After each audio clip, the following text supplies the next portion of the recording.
Petit point sur un argument excessivement problématique, je trouve que le gouvernement se garde bien de mettre en avant, pour justifier, sa réforme, des retraites et qui pourtant, à mon sens, est au fondement, de celle-ci. Cet argument, c'est celui de la dette. Alors vous allez me dire, c'est quoi le rapport entre, d'une part, la dette et d'autre part, la soi-disant recherche, d'un équilibre budgétaire de notre système de retraite? Eh bien, c'est Philippe Aghion, un économiste plutôt libéral, professeur au Collège de France, qui nous en donne quelques indices dans une interview qu'il a donnée à BFM Business le 13 janvier dernier. Il dit, je cite, que cette réforme des retraites permettrait à l'État de montrer son sérieux budgétaire. Il donne un signal qui va donner une crédibilité à l'égard des marchés financiers et de nos partenaires européens pour pouvoir faire les investissements et les réformes qu'on doit faire pour l'éducation, la santé, la réindustrialisation par l'innovation. En d'autres termes, si on fait cette réforme, on va pouvoir emprunter sur les marchés financiers avec des taux d'intérêt faibles et aussi, c'est ce qu'il sous-entend, si le gouvernement n'avait pas fait cette réforme, ou pis, si le gouvernement recule sur cette réforme, alors le signal qui sera envoyé aux marchés financiers, c'est celui d'un État, en l'occurrence l'État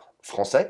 qui n'est pas un acteur économique sérieux, et donc du coup les taux d'intérêt auxquels on pourrait emprunter pour éventuellement investir dans les secteurs cités seraient très élevés, et donc notre dette s'accroîtrait. Pourquoi est-ce que cet argument est mauvais? Il l'est pour une double raison à mon sens. La première, c'est qu'on n'a absolument aucune garantie que le gouvernement de Madame Borne ou d'Emmanuel Macron, appelez-le comme vous voulez, fasse des investissements à la fois en matériel et en moyens humains de façon intelligente, que ce soit dans le secteur de l'éducation, dans celui de la santé ou pour réindustrialiser la France. Pour l'instant, ce qu'ils ont montré depuis plus de 5 ans, c'est qu'ils n'avaient pas vraiment envie de lancer des grands plans dans ces secteurs. Le deuxième argument, c'est que ce serait aussi acter en fait la financiarisation de notre économie et finalement la dépendance de l'État